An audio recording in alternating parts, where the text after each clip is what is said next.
C'est pas le seul à choquer le vestiaire du Real. Selon Diario AS, on dit qu'au Real Madrid, un nouveau Kylian Mbappé est revenu des vacances d'été. Mbappé est arrivé dans un excellent état physique, qualifié d'extraordinaire à Valdebebas. Et en plus de ça, les gars, le dictateur aurait très faim de victoire cette saison. Après 2 saisons de disette, les gars, c'est peut-être le moment d'aller chercher les trophées. Pour ça, les gars, il va falloir être focus, gagner des matchs en Liga, en Ligue des Champions, aller chercher les plus grands trophées possibles pour potentiellement à la fin aller prendre un ballon d'or. Pour continuer les gars, Fabrizio Romano nous a donné des nouvelles par rapport à la situation d'Hendrick. Pour les 2 derniers jours, le Real Madrid a reçu beaucoup d'appels de clubs italiens pour Hendrick. Et la réponse a été très claire, nous n'avons aucune intention de laisser partir Hendrick cet été. Et les gars, le club est catégorique dessus, on sait pas quelle va être la position d'Hendrick cette saison. Est-ce qu'il va être une doublure en tant que numéro 9 ou en tant qu'ailier droit? On sait pas ce qui va se passer, mais dans tous les cas, il va avoir du temps de jeu. Et pour finir les gars, est-ce que vous connaissez Sergio Martinez? Sergio Martinez les gars, c'est simplement un milieu de terrain du Racing Santander qui est en train d'être observé par le Real Madrid. On sait que ces derniers temps, il y avait quand même des rumeurs autour d'un milieu de terrain à aller chercher après l'échec qu'on a eu sur Rodri. Après être allé chercher Carlos Espi en Espagne les gars, est-ce que ça serait pas l'heure encore une fois de ne pas aller voir trop loin en prenant Sergio Martinez?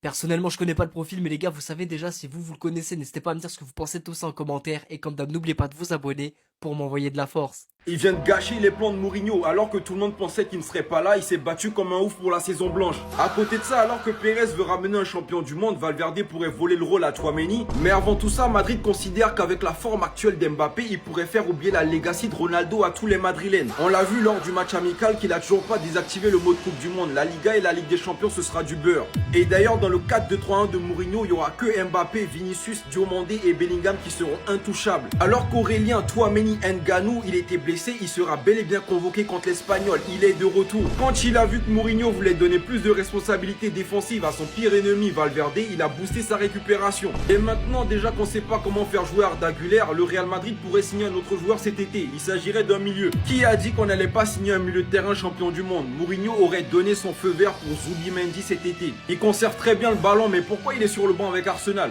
Attention, ne nous envoyez pas des fraudes. N'hésitez pas de votre côté à me dire ce que vous en pensez, à vous abonner, sinon encore une fois c'était votre Casillas pour nouveau banger. Bon, l'équipe au Real Madrid, on nous dit qu'un nouveau Kylian Mbappé est revenu des vacances d'été. Il est arrivé dans un excellent état physique qualifié d'extraordinaire à Valdebebas. Le Français a fin de victoire cette saison. Mais ça, en vrai, on le sait. On n'apprend rien à Kylian Mbappé au niveau de la vivacité. C'est exceptionnel. Quand il prend l'espace, franchement, il dévore ses adversaires. Vini après au niveau de la finition, c'était pas ok. D'ailleurs lui, sa préparation, je pense pas qu'elle a impressionné qui que ce soit, mais on va en parler. Alors je l'avais évoqué sur cette page, on l'a vu Kylian Mbappé, avant même de débarquer au Real Madrid, il avait commencé à s'entraîner, à se préparer. Ce qui n'est pas le cas de Vinicius Junior, qui malheureusement est arrivé selon moi en surpoids, beaucoup trop lent, en 1 contre 1. Il n'arrive pas à faire la différence, on les a vus les matchs amicaux. Ensuite, ok Mbappé, ça fait plusieurs saisons déjà, 2 saisons qu'on nous dit il est en pleine forme, il est bien préparé, il est affûté. Ok, mais au final, il n'y a pas de trophée. Au final, ça ne fonctionne pas. Donc, est-ce que ça va être une troisième saison consécutive ou bien ça va changer? Il y a un facteur qui s'appelle Lian Diomandé, qui est jeune, 19 ans, qui peut bousculer la hiérarchie. Parce que moi, je vous le dis, si Vinicius Junior ne donne pas satisfaction à gauche, tu as Lian Diomandé qui jouera. José Mourinho n'a jamais hésité à mettre des Casillas sur le banc. Ce n'est pas Vinicius qui échappera. Et puis pour Mbappé, il va falloir qu'il apprenne à jouer aussi avec les autres et qu'il soit très très bon dans le poste de numéro 9. Parce qu'on l'a vu à la Coupe du Monde, il est capable quand il est bien servi, mais il faut aussi faire les bons appels. Et on a vu la saison dernière que des fois, ce n'était pas trop ça.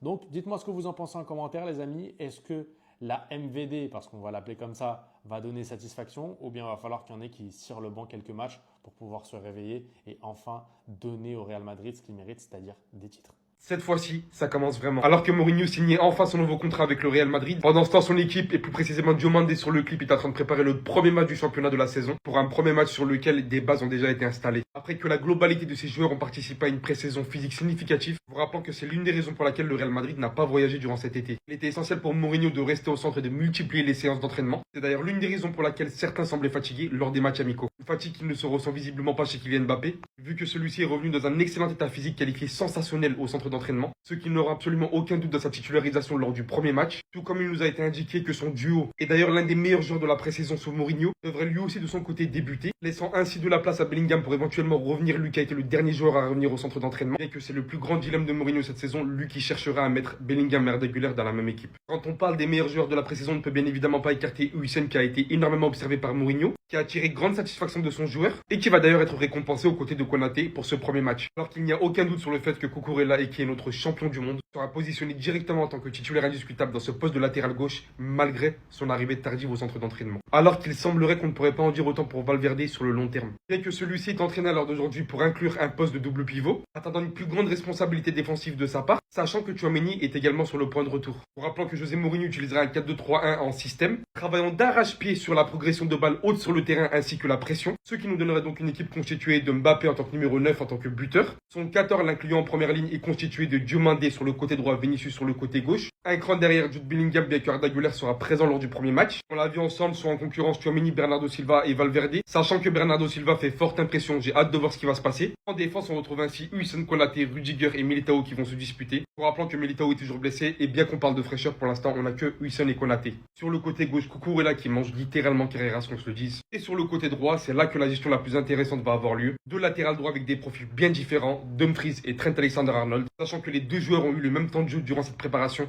Pour la suite, il sera vraiment intéressant de voir comment Mourinho va gérer cela, si ça dépend ou pas selon les matchs. Au Real Madrid, on dit que Kylian Mbappé serait en meilleure forme, que c'est un nouveau Mbappé, un Mbappé qui a faim de victoire. Quand on vous dit que la Coupe du Monde a été le déclic, que son frère, ce qu'il lui a dit qu'il devait défendre, c'était un déclic, que lui-même l'a avoué qu'il fallait qu'il défende maintenant pour gagner des titres, c'était un déclic, vous nous prenez pour des fous. Il a faim de victoire, on l'a vu dès le premier match, repli défensif, pressing, lucidité de jeu, finition. Il va faire très très mal, monter dans le train avant qu'il soit trop tard. Le TGV est en gare, direction la victoire.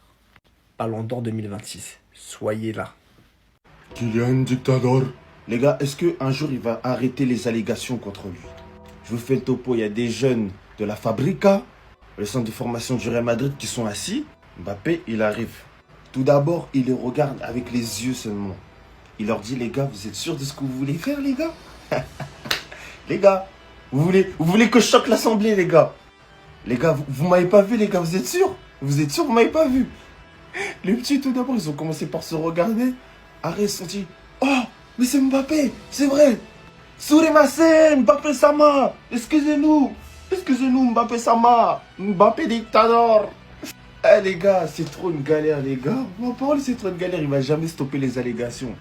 Mais d'un autre côté, les gars, il y a des fois où je le comprends, les gars. Je vous jure. Si j'avais été à son niveau, si j'avais été à sa place, les gars. Mais ce que j'aurais proposé, les gars. Vas-y, calme. Calme. Même là, carrément, il est avec rigolade, tout ça. Hein. Moi, j'aurais son niveau, etc. Je suis le joueur le plus important du Real Madrid, j'arrive. Je vois, il y a des pétios de la Fabrica qui sont assis. Je vais juste les regarder comme ça. Avec dégoût, avec dédain. Les gars, vous êtes cons, quoi. Levez-vous. Levez-vous, je dois m'asseoir. C'était ce Jorginho do Brasil. Et dites-moi si un jour, pour vous, Mbappé va stopper les allégations comme quoi c'est un dictateur. Bao! Voici l'actualité du jour côté Real Madrid. Aurélien Tchouaméni a fait son retour à l'entraînement collectif aujourd'hui. Comme vous le voyez, il est en pétard. Carrément, il veut mettre tout en œuvre pour être disponible pour le premier match du Real Madrid en Liga contre l'Espagnol.